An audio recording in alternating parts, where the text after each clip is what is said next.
नमस्कार दोस्तों, आज हम आपको सुनाने जा रहे हैं शनि महाराज और विक्रमादित्य की कहानी।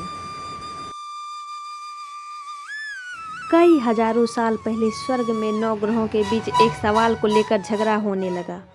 सवाल यह था कि आखिर सबसे बड़ा कौन। सारे ग्रह खुद को बड़ा कह रहे थे। होते होते बात इतनी बड़ी हो गई कि सबके बीच लड़ाई होने लगी। तभी इस बात का फैसला करने के लिए सभी ग्रह ने इंद्रदेव के पास जाने का फैसला किया। वहां पहुंचकर सबने एक स्वर में उनसे पूछा, आखिर हम सब में से बड़ा कौन है। सवाल का जवाब इंद्रदेव के पास भी नहीं था। इस बात को सुनते ही वो परेशान हो गए और साफ शब्दों में इंद्रदेव ने कह दिया कि आपके इस सवाल का जवाब राजा विक्रमादित्य ही दे सकते हैं। हम सबको तुरंत पृथ्वी लोक चले जाना चाहिए। सबने इंद्रदेव की बात मान ली और सभी एक साथ उज्जैन पहुंच गए।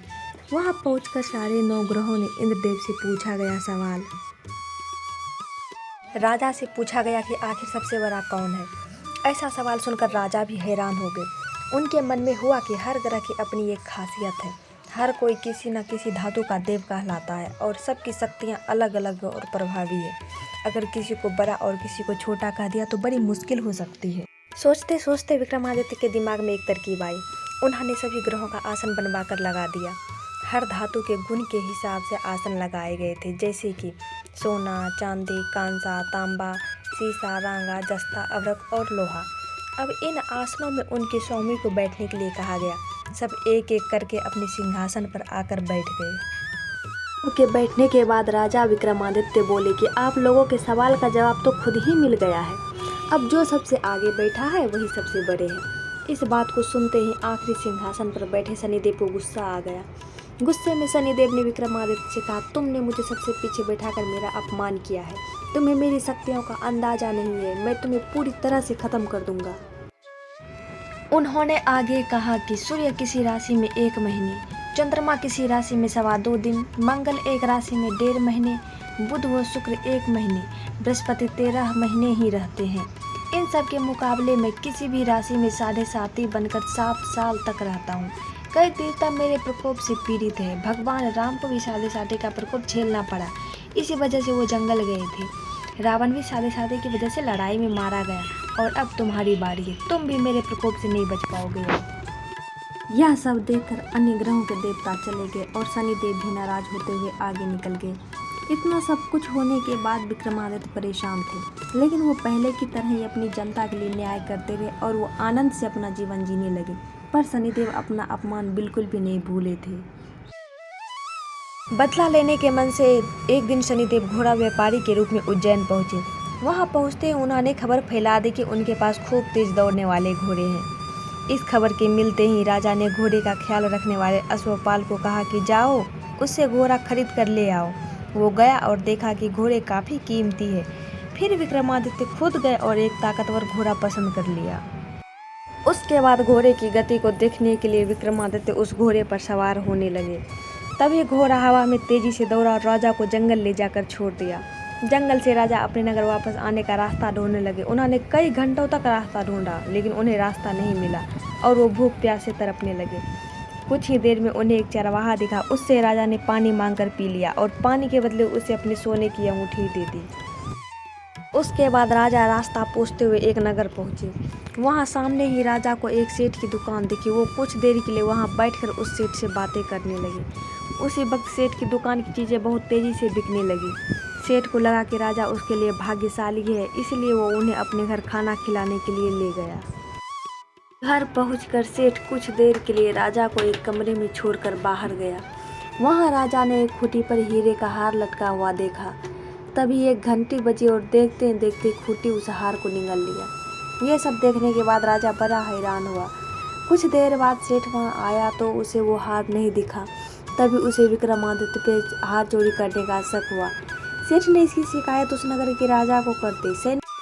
सैनिक विक्रमादित्य को जंजीर में जकड़कर उस राज्य के राजा के पास लेकर गए। राजा विक्रमादित्य से पूछा, वो हार कहाँ है। उन्होंने जवाब दिया, वहाँ उसे खूंटी निगल गई जिसमें वो हार टंगा हुआ था।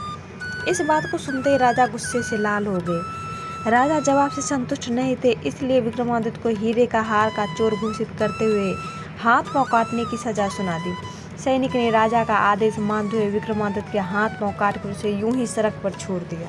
सड़क पर इस तरह से पड़े हुए विक्रमादित्य को कई दिन हो गए थे। एक दिन एक तेरी को उन पर दया आई और उन्हें अपने घर लेकर चला गया। उन्हें बैल हाँकने वाले कोल्हू की जगह काम दिया। अब विक्रमादित्य रोज बैलों को आवाज देकर उन्हें हाँकते थे। रोज बैलों को हाँकने का काम करने पर विक्रमादित्य को बदले में सिर्फ खाना मिलता था। इसी तरह होते होते 7.5 साल बीत गए। 7.5 साल बाद जब 7.5 खत्म हुई तो वर्षा ऋतु शुरू हो गई। विक्रमादित्य एक रात बादल और बारिश की राग वाला गाना जोर जोर से गा रहे थे। तभी उस नगर की राजकुमारी पास से ही गुजर रही थी। उसने वो गाना सुना और दासी को कहा कि पता लगाओ वो कौन है। दासी ने ठीक वैसा ही किया। वो कुछ देर बाद लौटकर आई और कहा कि वो एक राजा है जिसे हीरे का हार चुराने की सजा के रूप में अपंग कर दिया गया है। राजकुमारी को उसका बादल बारिश के राग वाला गाना खूब पसंद आया, इसलिए उसने अपंग राजा से शादी करने का फैसला लिया। इस बारे में जब राजकुमारी ने अपने माँ बाप को बताया तो उन्होंने इस रिश्ते से इनकार कर दिया। विक्रमादित्य के संगीत पर मोहित उस राजकुमारी ने जिद पकड़ ली कि वो शादी करेगी तो विक्रमादित्य से ही करेगी, वरना वो अपने प्राण त्याग देगी। बेटी की जिद के आगे हार कर उन्होंने उनकी शादी विक्रमादित्य से करवा दी। शादी के बाद राजकुमारी भी विक्रमादित्य के साथ तेली के घर चली गई। विवाह की रात को ही विक्रमादित्य के सपने में शनिदेव आए और कहा कि अब तो तुम मेरे प्रकोप का पता चल ही गया होगा। अपने दंड की सजा मैंने तुम्हें इस तरह से दी है। सपने में ही दुखी राजा ने शनिदेव से माफ़ी मांगी और प्रार्थना करते हुए बोले, आपने मुझे जितना दुख दर्द दिया है उतना किसी को भी मत देना। विक्रमादित्य की प्रार्थना सुनकर शनिदेव को अच्छा लगा। उन्होंने सपने में ही उन्हें बताया कि जो भी इंसान मेरी पूजा करेगा, मुझ पर ही मन लगाकर ध्यान करेगा, मेरी कथा सुनेगा, चींटियों को आटा खिलाएगा, वो मेरे प्रकोप से हमेशा बचा रहेगा। साथ ही मैं उनके मनोरथ भी पूरे करूंगा। सपने में ये सब देखते हैं विक्रमादित्य की नींद खुल गई और उनके हाथ पांव भी लौट आए थे। अपंगता से छुटकारा पाकर वो बहुत खुश हुए। उन्होंने मन ही मन शनिदेव का धन्यवाद किया। इसके बाद विक्रमादित्य ने अपनी पत्नी को शनिदेव के प्रकोप की पूरी कहानी सुनाई। तभी सेठ को भी पता चला कि वो अपंग इंसान राजा विक्रमादित्य है। उसने दौड़कर राजा से माफ़ी मांगी। राजा ने भी उसे माफ़ कर दिया क्योंकि उन्हें पता था कि ये सब कुछ शनिदेव की वजह से हो रहा है। सेठ ने दोबारा विक्रमादित्य को अपने साथ घर चलने के लिए कहा। वहाँ सब मिलकर खाना खा रहे थे उसी समय और हार को खूंटी ने निगल लिया। इस दृश्य को सबने देखा और हैरान हो गए। कुछ देर बाद सेठ को अपनी करनी पर पछतावा हुआ और उन्होंने अपनी बेटी की शादी विक्रमादित्य से करवा दी। विवाह में सेठ ने उन्हें खूब सारे आभूषण दिए। अब राजा विक्रमादित्य अपनी दोनों पत्नियों के साथ राज्य वापस पहुँचे। वहाँ धूमधाम से उनका स्वागत हुआ। अगले ही दिन विक्रमादित्य ने यह घोषणा करवा दी कि सारे ग्रहों में सबसे श्रेष्ठ शनिदेव ही है। तो दोस्तों, अगर कहानी आप सबको पसंद आई है तो कमेंट में जय शनिदेव जरूर लिखें।